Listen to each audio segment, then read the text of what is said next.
Good morning, students. This is your Gulshan sir from Evergreen Academy for today. From today, we are going to start trigonometry. This is the very first class of trigonometry. That's why get ready for trigonometry. Before starting trigonometry, I suggest all of you that you should inform your all friends or cousin that the topic trigonometry has started. So join as early as possible. अगर आप लोगों के पास अभी भी trigonometry का कोई doubt quadratic का कोई डाउट बचा हुआ है तो आप हमें वो सेंड कीजिए। हम आपको सब अच्छा खासा डाउट कलेक्ट हो जाएगा। ऐसे अभी भी कलेक्ट है, लेकिन वीडियो अपलोडिंग में प्रॉब्लम की वजह से हम सारे डाउट को एक बार में नहीं ले पा रहे हैं, तो धीरे धीरे उसका हम डाउट सेशन लगा कर आपका डाउट क्लियर कर देंगे। और अभी सुनिएगा, अप्रॉक्स 1-2 क्लास तक ट्रिग्नोमेट्री आपको सिर्फ सुनना है, बनाने के लिए शायद ही कुछ हो। अभी जैसे आज की क्लास में तो कुछ नहीं होना है। कुछ बच्चे ट्रिग्नोमेट्री का फर्स्ट वीडियो देखे होंगे जो बहुत पहले हम बनाए थे, लेकिन उसके लिए उसको छोड़ दिए, फिर से आज नए ढंग से शुरू से स्टार्ट कर रहे हैं। ठीक है, तो अपने सारे फ्रेंड को इन्फॉर्म कर दीजिए। और यह सभी बच्चों के लिए इक्वली इंपॉर्टेंट का मतलब अगर आप स्टेट बोर्ड में है तब भी आपके लिए है, सीबीएसई में है तो आपके लिए है ही है, क्योंकि ये मेनली सीबीएसई को केंद्र में रखकर इस वीडियो को रिकॉर्ड किया जा रहा है। चलिए, सबसे पहले क्वेश्चन उठेगा कि ट्रिग्नोमेट्री है क्या। पहला क्वेश्चन क्या होगा कि व्हाट इज ट्रिग्नोमेट्री। तो बहुत सारे बच्चे क्लास 10th में डायरेक्ट ट्रिग्नोमेट्री से ही पढ़ाई चालू करते हैं, उन्हें तो पता होगा कि ट्रिग्नोमेट्री क्या है, कोई बात नहीं। जिनको नहीं पता है उनके लिए हम बताते हैं ट्रिग्नोमेट्री क्या है। देखिएगा, ट्रिग्नोमेट्री सबसे पहले मैथमेटिक्स है कि नहीं। ये सर ऑब्वियस सी बात है, मैथ की बुक में दिया हुआ है तो मैथमेटिक्स है। तो पहला point, trigonometry is a branch of mathematics. ठीक है, देखिए कोई भी सब्जेक्ट के बहुत सारे ब्रांच होते हैं। एज फॉर एग्जांपल साइंस के 3 पॉपुलर ब्रांच आप अभी पढ़ रहे हैं, आप जानते हैं, वो आपका फिजिक्स, केमिस्ट्री, बायोलॉजी। उसी तरह मैथमेटिक्स के भी बहुत सारे ब्रांच होते हैं। इसमें से अलजेब्रा आप ऑलरेडी पढ़ चुके हैं, मेंसुरेशन बचपन से पढ़ते आ रहे हैं। यहाँ पर हम लोग एक नया ब्रांच स्टार्ट करा। सबसे अच्छी बात क्या है कि इस ब्रांच की शुरुआत आपको क्लास 10th में ही हुई है। तो ट्रिग्नोमेट्री क्या है, मेरा ब्रांच ऑफ मैथमेटिक्स है।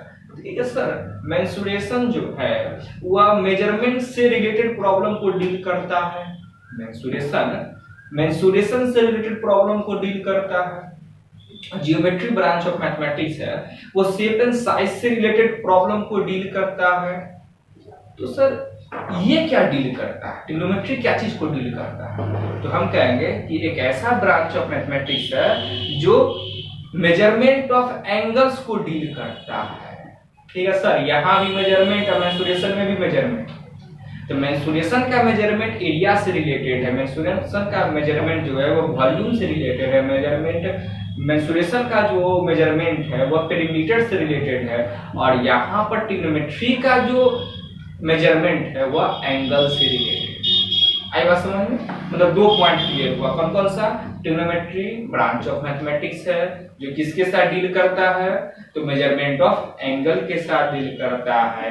और क्या करता है ट्रिग्नोमेट्री, तो और क्या करता है कि वह सारा प्रॉब्लम जो एंगल से रिलेटेड है उनके साथ यह अपना टाई अप करता है। मतलब इन शॉर्ट अगर हम एक लाइन में बोलेंगे व्हाट इज ट्रिग्नोमेट्री, तो हम कहेंगे the branch of mathematics which deals with the measurement of angles and the problems allied with angles। Clear हुई समझ में? ये सर एंगल तो बचपन से पढ़ते आ रहे हैं, हम ज्योमेट्री में भी पढ़े हैं, तो क्या सर वो अलग और ये अलग है? देखिए, ज्योमेट्री में जो हम लोग एंगल पढ़े हैं और ये जो एंगल पढ़े हैं अभी दोनों अलग अलग मानते हैं कि एंगल तो एंगल होता है। अब एंगल कहते हैं किसी, उसका मेजरमेंट कहते हैं किसी, उसको मेजर कैसे किया जाता है वो तो हम ज्योमेट्री में पढ़े हैं। उसी चीज को हायर स्टडी में ले जाने के लिए ट्रिग्नोमेट्री का हम लोग यूज करते हैं। खैर अभी आप लोग इस सब पे ध्यान नहीं देना है, अभी सिर्फ आप एक नॉलेज की इतना बात खाली दिमाग में रखिए कि ट्रिग्नोमेट्री क्या है। तो ट्रिग्नोमेट्री ब्रांच ऑफ मैथमेटिक्स है जो मेजरमेंट ऑफ एंगल और उनसे जुड़ी समस्याओं को देखता है। ठीक है, अच्छा अभी हम लोग जो अपनी ट्रिग्नोमेट्री को रखेंगे वो बाउंड करेंगे एक्यूट एंगल तक। मतलब यह होगा कि 0 to 90 तक ही हमारा सिलेबस रहेगा। 90 भी इंक्लूड, मतलब राइट एंगल भी हमारा इंक्लूड है। ध्यान से देखिएगा, हम लोग छोटी छोटी बातें करते हैं। सबसे पहले बात करते हैं राइट ट्रायंगल का। किसका बात कर रहे हैं? Right triangle. Right triangle. आज की जितनी भी बातें होंगी आगे बहुत काम करेंगे, इसे तुम ध्यान से छोटे छोटे बात को देखिए। राइट ट्रायंगल का हम बात करने जा रहे हैं। पहला क्वेश्चन रहेगा कि व्हाट इज राइट ट्रायंगल, समकोण त्रिभुज क्या है। बस कोई ज्यादा समय ले लेना है, आपको याद दिला देना है। एक ऐसा ट्रायंगल जिसका एक कोण समकोण हो, एक ऐसा ट्रायंगल जिसका एक कोण समकोण हो। ट्रायंगल को one angle is right angle, जिन्होंने राइट ट्रायंगल आपको अच्छे से याद है। चलिए यहाँ पर हम आपको राइट ट्रायंगल से रिलेटेड बस टॉपिक यही रहेगा।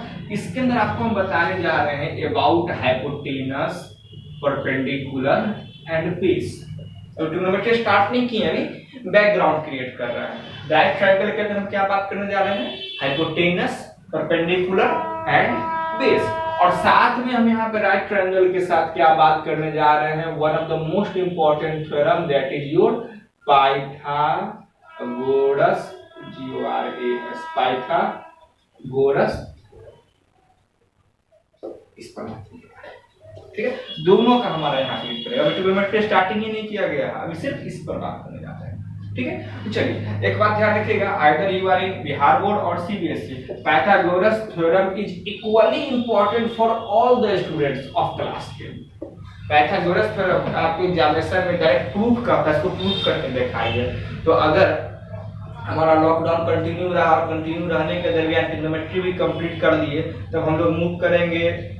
अगर ज्योमेट्री पर मूव कर गए तो वहां पर आपको ये थ्योरम का प्रूफ बताएंगे। इन केस लॉकडाउन कंटिन्यू नहीं रहा, भगवान करे लॉकडाउन कंटिन्यू नहीं रहे, हम लोग फिर स्कूल में मिला करेंगे।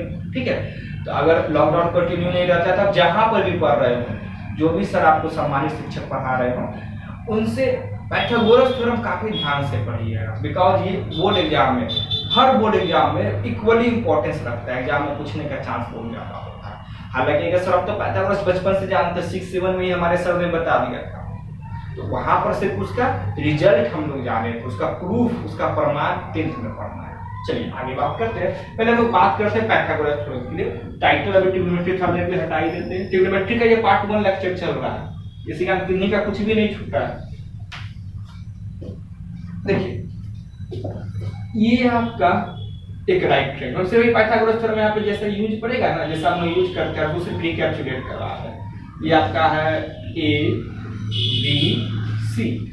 पाइथागोरस थ्योरम यह कहता है कि राइट ट्रायंगल में हाइपोटेनस का स्क्वायर बाकी दो साइड के स्क्वायर के सम के बराबर होता है।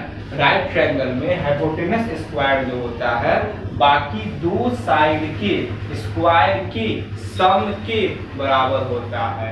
स्टेटमेंट याद कर लीजिएगा, स्पेशली बिहार बोर्ड वाले। पाइथागोरस पर में फिर हम लोग क्या लिखेंगे, समकोण त्रिभुज में कर्ण का वर्ग अन्य दो भुजाओं के वर्गों के योगफल के बराबर होता है। इन right triangle the square of the hypotenuse, लिख ही लीजिए, हम बोलते चले आप लोग लिखते चलिए, पहले इंग्लिश में लिख लीजिए पाइथागोरस थ्योरम, उसके नीचे लिखिएगा पाइथागोरस थ्योरम लिखिए, पाइथागोरस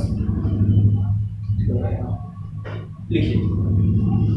इन राइट ट्रायंगल, स्टेटमेंट भी इंपॉर्टेंट है स्पेशली स्टेट बोर्ड वालों के लिए। In a right triangle comma the square of the hypotenuse, in a right triangle comma the square of the hypotenuse is equal to the sum of the square, is equal to the sum of the squares of the remaining two sides. Hindi में लिखिए, समकोण त्रिभुज में कर्ण का वर्ग, समकोण त्रिभुज में कर्ण का वर्ग अन्य दो भुजाओं के वर्गों के योगफल के बराबर होता है। समकोण त्रिभुज में कर्ण का वर्ग अन्य दो भुजाओं के वर्गों के योगफल के बराबर होता है। अब वीडियो स्टॉप करके लिख लीजिएगा, ठीक है। आइए, ठीक है सर, इसमें आप इंग्लिश में बोले या हिंदी में बोले, शब्द बोले कर्ण या हाइपोटेनस, वो किसे कहते हैं? हम बोले ना आपको, हाइपोटेनस बताएंगे, बेस बताएंगे, परपेंडिकुलर बताएंगे, ये तीनों चीज बताएंगे। पहले हाइपोटेनस जान लेते हैं किससे कहते हैं। राइट ट्रायंगल में जो 90 डिग्री के सामने जो भी साइड हो, ठीक है, जैसे 90 डिग्री है ना, इसके सामने कौन सा भुजा है? AC है, ये आपका हाइपोटेनस है। ठीक है, यही आपका क्या है, कर्ण है। ये आपका क्या है, कर्ण है। अब ये दोनों क्या है, बाद में बात करेंगे, अभी नहीं इसके बारे में बोल रहे हैं। तो अभी पाइथागोरस थ्योरम क्या कहता है, सबसे पहला कंडीशन कि समकोण त्रिभुज होना चाहिए, तो in triangle ABC angle B is equal to 90 degree. बताइए राइट ट्रायंगल हुआ या नहीं हुआ? ऑब्वियस राइट ट्रायंगल हो गया। जब राइट ट्रायंगल हो जाएगा तो पाइथागोरस थ्योरम एप्लीकेबल हो जाएगा। अब देखिए तो पाइथागोरस थ्योरम से क्या होगा, कर्ण का वर्ग बराबर बाकी जो दो भुजा बचा है उनके वर्गों का योग होगा। यही है पाइथागोरस थ्योरम, इसको नोट कर लीजिए, जब यूज पड़ेगा तब बात करेंगे। ठीक है, चलिए अब इन सब बातों को हटाते हैं और समझते हैं बहुत इंपॉर्टेंट कॉन्सेप्ट। हम लोग जो बहुत इंपॉर्टेंट कॉन्सेप्ट अब समझने जा रहे हैं उस पर अगर आप ध्यान दीजिएगा तो ये आपका क्या, एक एंगल, कैसा एंगल, तो न्यून कोण एक्यूट है, क्योंकि ये 90 है टोटल, ये प्लस ये 180 होता है, ये तो 90 हो गया। मतलब यह हुआ कि इन दोनों का जोड़ 90 होगा, दो एंगल को जोड़कर 90 हो रहा है, तो ये दोनों एंगल कंप्लीमेंट्री एंगल कहलाएंगे, पूरक कोण कहलाएंगे। यूज आगे पड़ेगा, साथ में बोल देते हैं। एक सर हम तो भूल गए इस लॉकडाउन की वजह से कि पूरा कोण क्या होते हैं, कंप्लीमेंट्री एंगल क्या होते हैं। याद करो, यदि दो एंगल का sum the sum of two angle is 90 degree, यदि दो कोणों का योगफल 90 डिग्री है तो उन कोणों को पूरा कोण कहा जाता है, कंप्लीमेंट्री एंगल्स कहा जाता है। आई बात समझिए। तो ये एक त्रिभुज है एबीसी जिसमें एंगल बी है 90 डिग्री, तो एंगल ए और एंगल सी, एंगल ए और एंगल सी साथ में बात करेंगे तो पूरक कोण। हम करें साथ में बात मत करो तो ऑब्वियस है कि ये भी 90 से कम होगा, ये भी 90 से कम होगा, मिलके 90 ना होगा, मतलब ये भी एक्यूट एंगल है, ये भी एक्यूट एंगल। आगे बात समझ में? आइए अब देखिए, तो हम चर्चा कर रहे हैं एंगल ए का। किसका चर्चा कर रहे हैं? एंगल ए का चर्चा कर रहे हैं। तो एंगल ए के सामने में जो साइड आएगा, एंगल ए के सामने में जो साइड आएगा ये वाला है ना, यह कहलाएगा परपेंडिकुलर, हिंदी में इसको कहते हैं लंब। आई बात समझ में? फिर से बोलते हैं, एंगल ए की चर्चा कर रहे हैं, तो एंगल ए के सामने में जो साइड आएगा, एंगल ए के सामने में जो साइड आएगा वो साइड मेरा क्या कहलाएगा? परपेंडिकुलर या लंब। किसके लिए? तो उस एंगल ए के लिए, मतलब BC इज अ परपेंडिकुलर, ठीक है, for which angle? Angle A. BC angle A के लिए लंब है। अब आपके दिमाग में क्वेश्चन उठेगा, सर अगर हम एंगल सी का बात करें तब तो एंगल सी के सामने ए भी आ गया, मतलब अगर हम लोग एंगल सी पर बात करेंगे तो ए बी मेरा परपेंडिकुलर है, लेकिन किसके लिए? एंगल सी के लिए। ए बी पढ़ के देते हैं, A B is perpendicular for angle C. मतलब अब आपको समझ में आया होगा सर हाइपोटेनस फिक्स है, वो कहीं नहीं जाना है, 90 डिग्री के सामने आ गया, हाइपोटेनस बन गया, लेकिन परपेंडिकुलर डिपेंड करता है एंगल पर। मतलब BC क्या परपेंडिकुलर है? तो हाँ BC भी परपेंडिकुलर है। AB क्या परपेंडिकुलर है? तो हाँ AB भी परपेंडिकुलर है। BC किसके लिए परपेंडिकुलर है? तो BC परपेंडिकुलर है एंगल A के लिए। AB किसके लिए परपेंडिकुलर है? तो AB परपेंडिकुलर है एंगल C के लिए। आई बात समझ में? मतलब जब कभी भी हम लोग परपेंडिकुलर की बात करेंगे, या फिर अभी बताते हैं, जब कभी भी हम लोग बेस के लिए बात करेंगे, बेस पर चर्चा करेंगे, जब कभी भी हम लोग परपेंडिकुलर के लिए बात करेंगे, या फिर जब कभी भी हम लोग बेस के लिए बात करेंगे, आगे कहानी समझ में? तब किस एंगल के लिए बात कर रहे हैं ये बहुत इंपॉर्टेंट हो जाता है, क्योंकि एंगल बदला परपेंडिकुलर बदला, एंगल बदला बेस बदला। ठीक है, आइए थोड़ी देर के लिए इसको आप फिगर बना के लिख भी लीजिए, अच्छा रहेगा, तो क्या भूलिएगा तो आपको ये काम देगा। अब इसको हटाते हैं, आइए हम लोग एंगल ए पर बात करते हैं। हम क्या कर रहे हैं कि हमारा जो पूरा डिस्कशन है वो डिस्कशन एंगल ए पे चल रहा है। हम बोलेंगे बताओ ये मेरा राइट ट्रायंगल एबीसी है, यहाँ पर एंगल ए के लिए हम लोग बात कर रहे हैं, ठीक है सर कोई दिक्कत नहीं है। हाइपोटेनस बताओ, आप मन में देखा सर तो हम हाइपोटेनस किसी के लिए भी हो, ट्रायंगल में तो एसी ही हाइपोटेनस है, ठीक है सर। एंगल ए है कोई बात नहीं, हाइपोटेनस क्या है एसी है। हम बोलेंगे एक काम करो हमको तुम परपेंडिकुलर बताओ एंगल ए के लिए, ठीक है सर। परपेंडिकुलर मन में देखिएगा, अच्छा एंगल ए के लिए सर पूछ रहे हैं, एंगल ए के सामने बीसी मतलब बीसी मेरा परपेंडिकुलर। अब हम कहेंगे हमें एंगल ए के लिए बेस बताओ, ठीक है सर। जो आप बता ही नहीं है कैसे बताएं, कॉमन सेंस लगाएं। राइट ट्रायंगल में तीन ही चीज बोले होता है, हाइपोटेनस होता है, परपेंडिकुलर होता है, बेस होता है। हाइपोटेनस आपको पता था, अब दो ही चीज बचा, एक परपेंडिकुलर एक बेस। एंगल ए के लिए परपेंडिकुलर बीसी होना है, तो बेस कौन होगा, जो बची है वो बेस होगा। आई बात समझ में? फिर से बोलते हैं एंगल ए के लिए, यहां लिख देते हैं एंगल ए के लिए हाइपोटेनस एसी, परपेंडिकुलर कौन सा बीसी, बेस पता नहीं तो जो बच गया वो बेस, मेरा क्या बन जाएगा बेस। ये एंगल ए के लिए।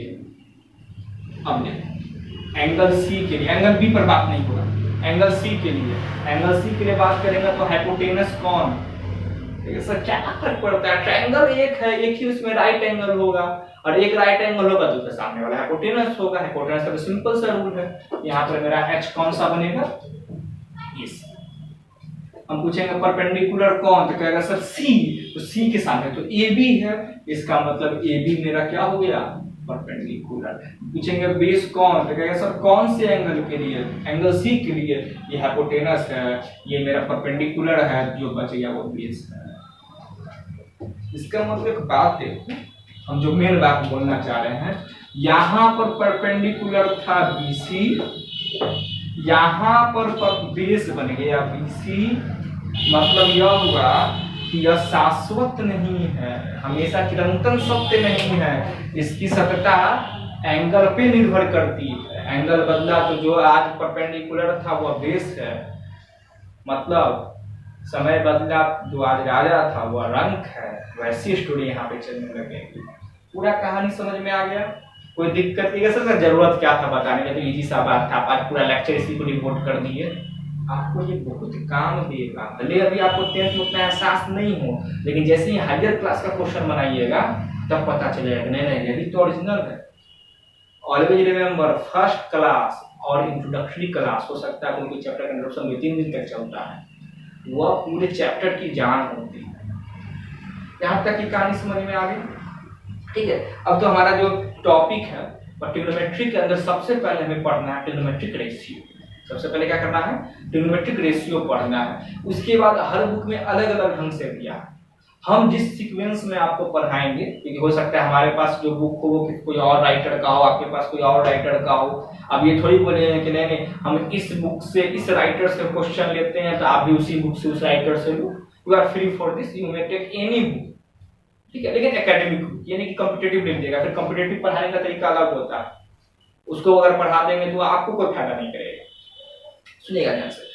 तो हम जिस सीक्वेंस में बनाएंगे आप घर पे उसी सीक्वेंस में क्वेश्चन बनाइएगा, ठीक है। तो हम जो फर्स्ट सीक्वेंस लेने वाले हैं वह लेंगे आपका ट्रिग्नोमेट्रिक रेशियो।